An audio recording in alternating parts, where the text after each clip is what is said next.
I thought I was simply watching my nephew get married, standing at the back of a sunlit reception hall with a glass of warm champagne and a polite smile fixed on my face.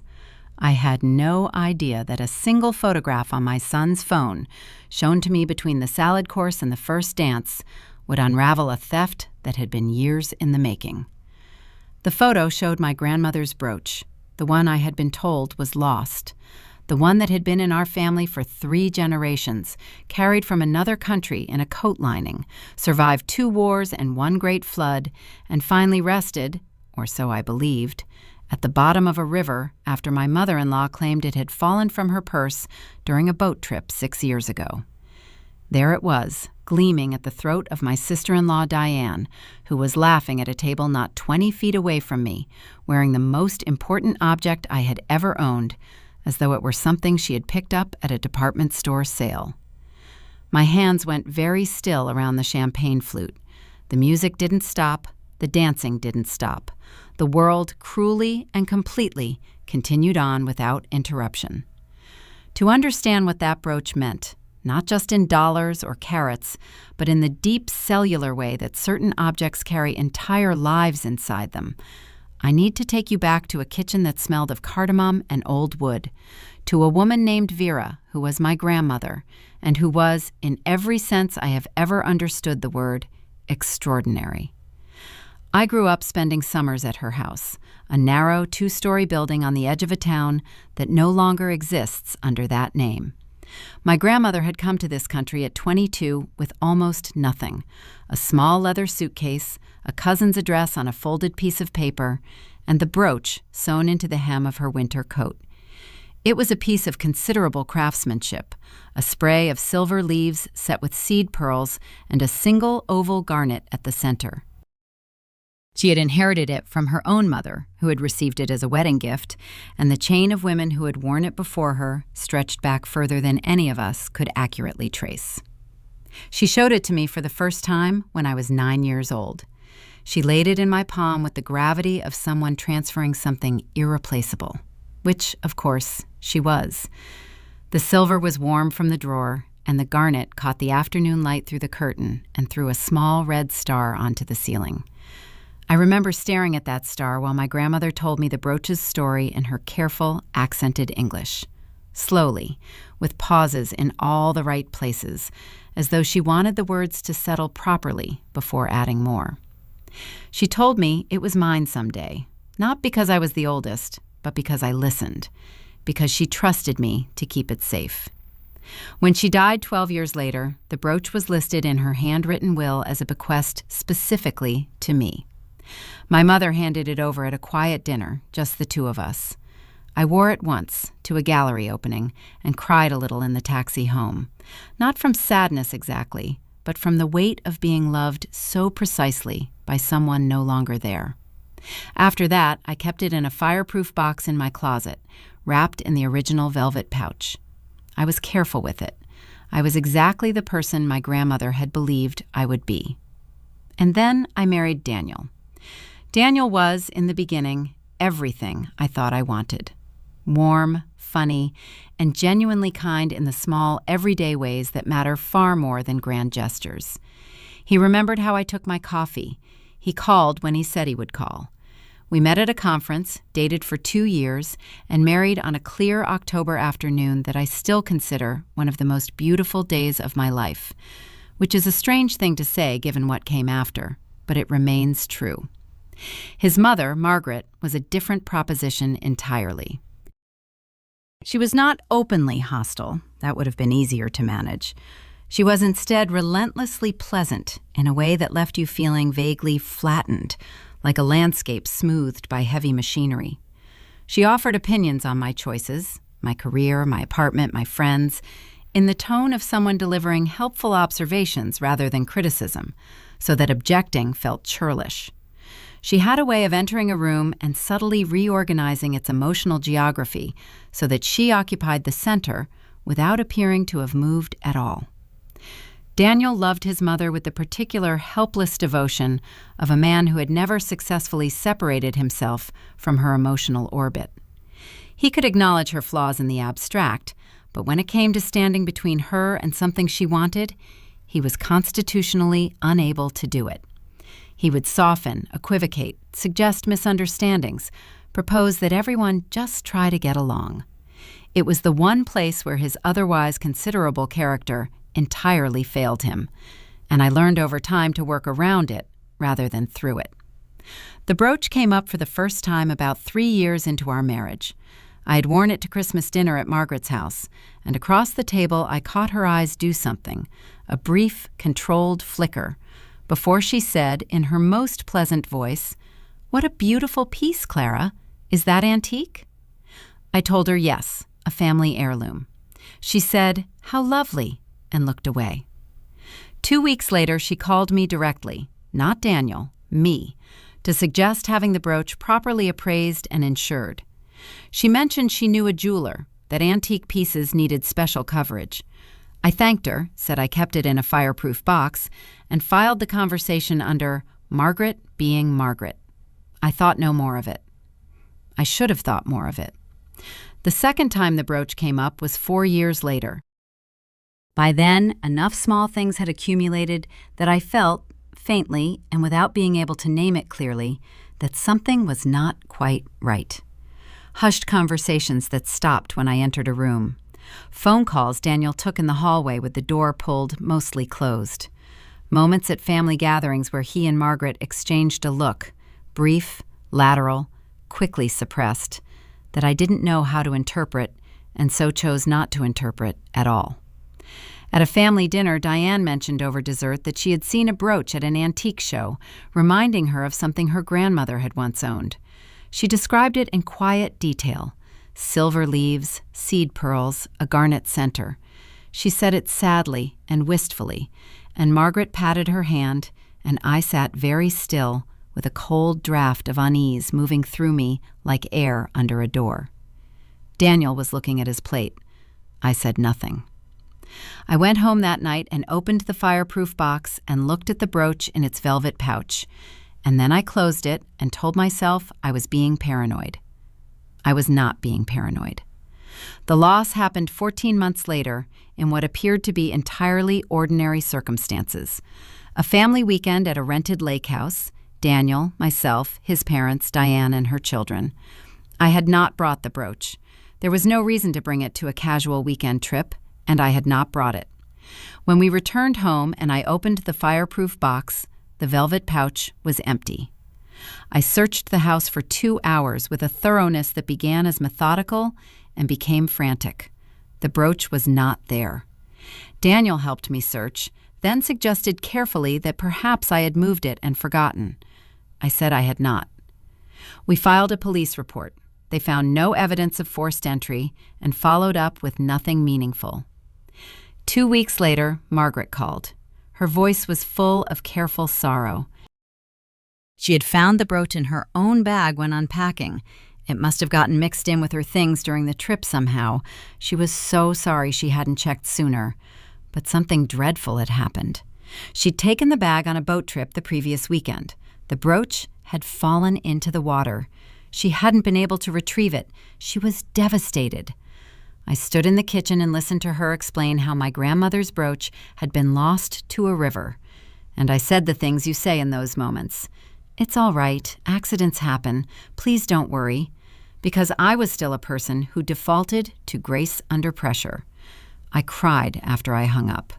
Daniel held me and said all the right things. I believed for a long time that the loss was accidental. That was 6 years before my nephew's wedding. My son Leo is 23, thoughtful and observant in the way of people who were quiet children. He had been seated near the front of the reception hall, photographing everything with the comprehensive instinct of his generation. Between the salad course and the first dance, he came to find me with his easy, unself-conscious warmth, put his arm around my shoulders, and held out his phone.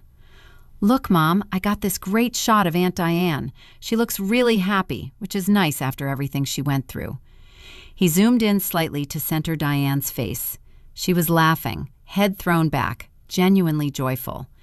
And at her throat, clearly and unmistakably, catching the light of the reception hall chandeliers, the brooch. Silver leaves, seed pearls, a single oval garnet throwing its small red light. Not lost, not at the bottom of a river, clasped at the throat of my sister-in-law, 20 feet away from me, while I stood holding warm champagne. Leo was saying something. I could hear his voice, but not the words, because something loud had started in my ears. Not a sound exactly, but a pressure, a roaring stillness, the way extreme cold feels like heat for one disorienting moment before the truth registers. My hands were steady. I was surprised by how steady they were, because inside, something had cracked open with the slow, enormous sound of ice on a winter river. "Mom, are you okay?" I looked at my son's face, his worried, lovely face, and said, "Yes, will you send me that photo?" He sent it. I looked at it on my own phone, zoomed in until the pixels blurred, and then I looked across the hall to where Diane sat laughing, wearing what was mine, wearing what my grandmother had carried across borders so that it could end up here in this ordinary and devastating moment. I put my phone in my bag. I smoothed my dress. I took a slow breath and felt something shift. Not the hot anger that trembles and overflows, but the cold, clarifying kind. The kind that doesn't shake your hands, but makes them steadier. The kind that makes you think very clearly about what needs to happen next. I went to the restroom and stood at the mirror for 2 full minutes, looking at my own face.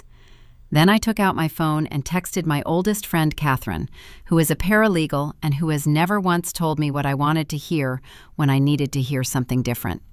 "I need to talk to you first thing tomorrow. I have a situation."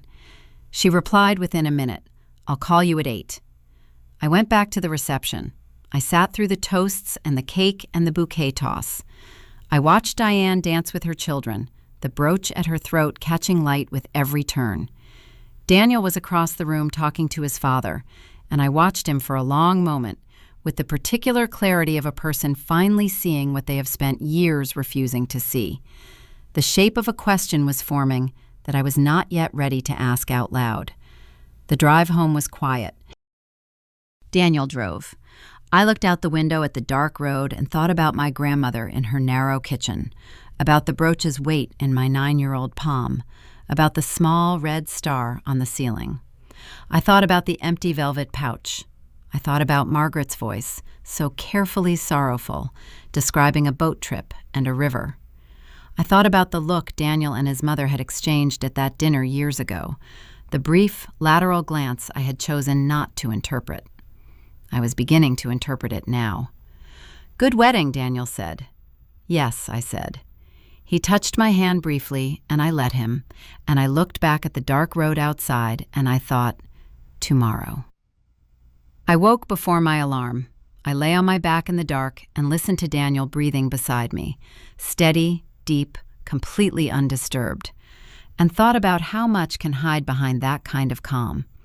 At 6:50, I got up, made coffee, and at 8 o'clock exactly, my phone vibrated on the counter. Catherine listened without interrupting. I told her everything. The photograph, the brooch at Diane's throat, the lake house story, the empty velvet pouch, Margaret's phone call 6 years ago. When I finished, there was a pause on the line. Not awkward, but deliberate. The pause Catherine always makes when she is thinking properly. "You saved the photo?" she asked. "Yes." "Do you have anything else? The will, old photographs of the brooch, an insurance appraisal, anything in writing?" I told her I had a notarized copy of my grandmother's will. I had photographs of the brooch from various years, including a picture from the gallery opening where I had worn it. I had the police report from 6 years ago, when the theft had been reported as a possible break-in. "Good," said Catherine, and her voice took on the brisk, dry quality I recognized as a sign of seriousness. "Then listen to me carefully. You cannot walk up to Diane at some family gathering and demand it back, even if you could prove it on the spot. You need a lawyer, and you need to move quickly, because within a day or two they may realize you saw that photograph." "You think they'll know?" "I think a person who wears a stolen piece of jewelry to a family event is either very confident they won't be caught or very careless. Based on everything you've told me about Margaret, this isn't carelessness. I stood at the kitchen window and looked out at the street. Daniel was still asleep. The sun was just beginning to clear the rooftops of the neighboring houses, and the light was that particular early morning light, pale, almost white, shadowless. The world looked entirely ordinary. That felt wrong. "Kat," I said quietly, "do you think he knew?" A longer pause this time. "That's a question you need to ask him yourself," she said. "But first, the lawyer. Then the conversation with your husband. In that order. Are we clear?" I said we were clear. Catherine referred me to an attorney named Lauren Hayes, who specialized in property disputes and inheritance law. I called that same morning and got an appointment for the following day. 24 hours is a very long time when you are living in the same house as a person you haven't yet confronted, moving through the ordinary choreography of a shared life while carrying something enormous and unspoken inside you. That evening, I remember with the excessive clarity that intense internal pressure gives to events. Daniel cooked dinner, pasta, which he made well, with basil from the pot on the windowsill. We sat at the table and he talked about something from work, and I responded at the right intervals, and everything looked like a normal evening in a marriage long enough to have its own rituals. But under the table, my hands were clasped tightly in my lap, and I was thinking, "You knew. You might have known. How could you not have known?" He asked how I was feeling. I had been quiet since the wedding, he said. Was everything all right? I looked at his face across the dinner table, at the familiar angles of it, the dark eyes that were so like Leo's, and I said I was just tired, that the wedding had been a long day. He nodded and reached over and briefly touched my hand, and I let him. And I thought about how many times I had sat at this table and believed, completely and without reservation, that I understood this man. That night I couldn't sleep. I lay in the dark and ran through everything again, assembling it in order the way you lay out pieces of a puzzle before you begin. The Christmas dinner and Margaret's flickering eyes. The unsolicited phone call about insurance. The family dinner where Diane had described the brooch with such specific detail, silver leaves, seed pearls, a garnet center, while Daniel looked at his plate. The lake weekend, the empty pouch, the phone call, Margaret's voice so carefully calibrated to sorrow. 6 years of believing it was lost. 6 years of carrying the quiet grief of that loss, the particular orphaned feeling of having been the last keeper of something irreplaceable and having failed at it. And then Diane at the wedding, laughing in the chandelier light, wearing it as though it had always been hers. At 2 a.m, I got up, went to the study, and opened my laptop. I found the gallery photograph from 11 years ago, me in a dark dress, the brooch at my collar, slightly blurred because someone had photographed me mid-laugh. I found my grandmother's will, scanned and saved in a folder I had not opened in years. I found the police report in my email archive. I found 3 other photographs where the brooch was visible, a Christmas photo from the year before I married Daniel, a picture my mother had taken of me getting ready for a formal dinner, a scan of an old photograph of my grandmother herself, wearing it in the way she always wore it, simply, without vanity, as though it were as natural as breathing. I sat at the desk for a long time looking at that last photograph. My grandmother's face was younger than I ever knew it in life, and she was looking slightly to the left of the camera, and the brooch was exactly as I remembered it. The spray of silver leaves, the scatter of seed pearls, the garnet at the center, like a small, stopped heart. I thought about the hem of her winter coat. I thought about the border she had crossed with it, hidden in the lining. A young woman alone, with everything she valued sewn into the fabric of what she was wearing. I thought about the 9-year-old girl who had held it and watched the red star move on the ceiling. I will keep it safe. I closed the laptop and went back to bed. Daniel was still breathing evenly in the dark. I lay very still beside him and waited for morning. Lauren Hayes had an office on the fourth floor of a building downtown, with a window that looked out over the street and a desk so orderly it seemed to function as a deliberate statement of professional confidence. She was perhaps 50, with reading glasses she took on and off as she talked, and she had the particular quality of lawyers who are very good at what they do, a kind of focused calm that made you feel that however complicated your problem was, it had a shape that could be worked with. I laid everything out for her. The photographs, the will, the police report, the timeline. I told her about Margaret's phone call. I told her about the wedding photograph. She listened without expression, making occasional notes, and when I finished, she looked at the photograph on her screen for a long moment before she spoke. "The will is your strongest document," she said. "It names you explicitly. Combined with the photographs establishing your possession of the piece over a period of years, and the police report documenting the reported loss, you have a reasonable basis for a civil claim." She paused. "The question is whether we can establish that the loss was not accidental, that it was intentional taking." "It was intentional," I said. "I know it was." "I believe you," she said evenly, "but knowing and proving are different things. What I'd like to do is send a formal letter to your sister-in-law before we take any other action. A letter identifying the item, asserting your ownership, and requesting its return within 14 days. This does two things. It creates a legal record that she was formally notified of your claim, and it tells us a great deal about how they intend to respond. And if she denies it, if she says it's a different brooch?" Lauren looked at me steadily. "Then we request an independent appraisal. A piece like this, the specific combination of materials, the age, the craftsmanship, leaves a fingerprint.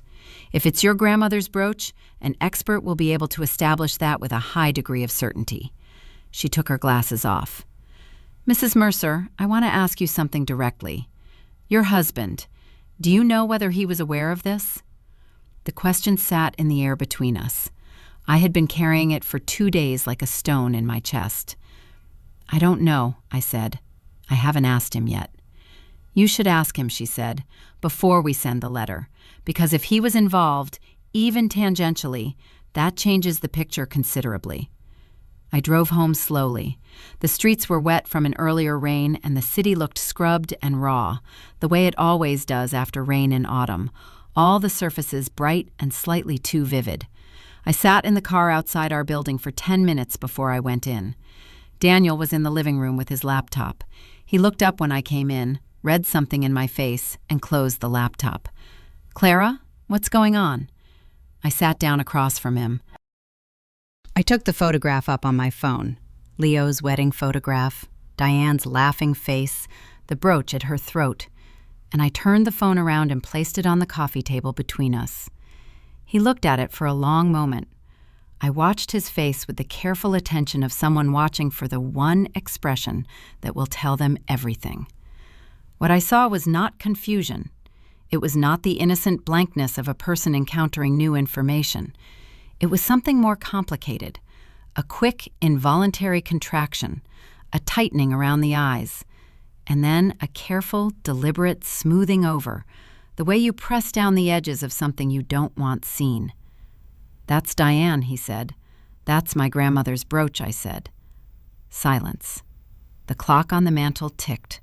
From somewhere outside came the sound of a car door, a voice, ordinary life continuing at its ordinary pace. "Daniel," my voice was very quiet, "look at me." He looked at me. His eyes were the eyes of a person who had been hoping, right up until this moment, that the moment would not come.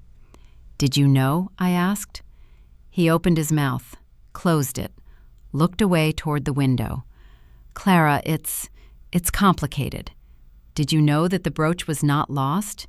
Did you know your mother took it?" I didn't know she was going to—" He stopped, pressed his hand to his forehead. "I found out later, after she told you it was gone. She told me what had happened, and I didn't know how to tell you." The words landed very quietly. I sat with them for a moment, feeling the shape of them, the specific weight of "I didn't know how to tell you," which was not "I tried to tell you," and not "I was going to tell you," and not I told her it was wrong. It was simply, I knew, and I said nothing for 6 years. She told you she had taken it, I said.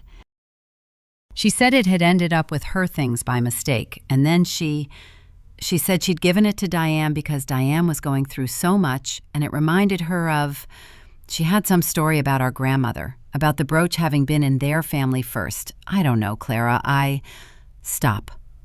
I said it softly, but he stopped immediately. Your mother told you she had given my grandmother's brooch, my grandmother's, the one left to me in her will, to your sister, and you said nothing to me for 6 years. He looked at his hands. I know, he said. I know how that sounds. Do you? I asked. Because I want to make sure you understand what that actually means.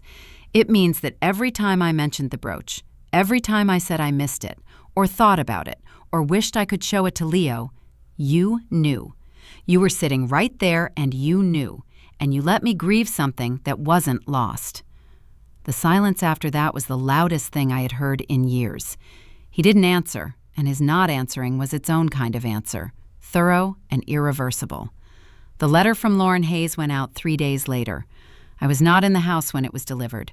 I had moved, temporarily, to Catherine's spare room, taking Leo's baby photographs and my grandmother's will and the fireproof box, empty as it was, with me. Catherine had made up the bed with clean sheets and left a pot of coffee on the counter and asked no unnecessary questions, which was the kindest thing anyone had done for me in recent memory. Diane called me 48 hours after the letter arrived. Her voice had none of the warmth of the wedding. It was tight, clipped, with an undercurrent of something that was either anger or fear, and I could not immediately tell which. She said the brooch had been a gift from her mother. She said it had sentimental value to their entire family. She said she understood I was upset, but that this was being blown completely out of proportion, and wasn't there some way we could just talk about this like adults? I said that my attorney had outlined the process for talking about it. I said I wished her well. I ended the call. Margaret called the following day. Her voice was everything I had always known it to be, warm, concerned, carefully modulated, carrying that faint undertone of patience with difficult people that she deployed so expertly. She said she was so sorry I was hurting. She said she understood that grief could make us reach for things to hold on to. She said that the brooch had a history I might not be fully aware of, that it had actually come into my grandmother Vera's possession through a transaction that the family had always considered unresolved, and that she had simply been trying to correct an old injustice.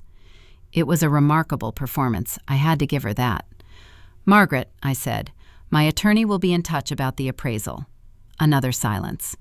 And then, very quietly, the warmth went out of her voice entirely, and what was left was something I had always suspected was underneath it, cold, flat, and absolutely certain of its own authority.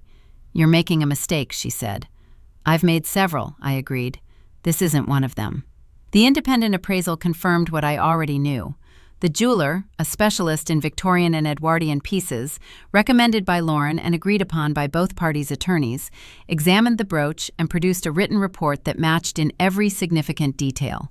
The hallmarks, the specific cut of the garnet, the hand-fabricated settings of the seed pearls, the particular pattern of wear on the reverse side consistent with a piece of that age and use. It was, he stated, almost certainly the same piece visible in the photographs I had provided, including the photograph of my grandmother taken decades earlier. Diane returned the brooch 14 days after the appraisal report was issued. She did not return it to me personally. It came through the attorneys in a padded envelope, sitting in the original velvet pouch. I don't know whether she sent it willingly or under advisement. I don't know what she said to her mother about it, or what Margaret said back. I only know that on a Tuesday afternoon in November, I sat at Catherine's kitchen table and opened a padded envelope and took the velvet pouch out and held it for a long moment before opening it. The brooch was exactly as I remembered it. The silver leaves, the seed pearls, the garnet. I held it in my palm the way my grandmother had placed it in mine 40 years ago, and the weight of it was exactly right. That particular density, familiar and irreducible, the weight of something that has been in many hands and arrived finally back in the right ones. I didn't cry. I had thought I might, but I didn't.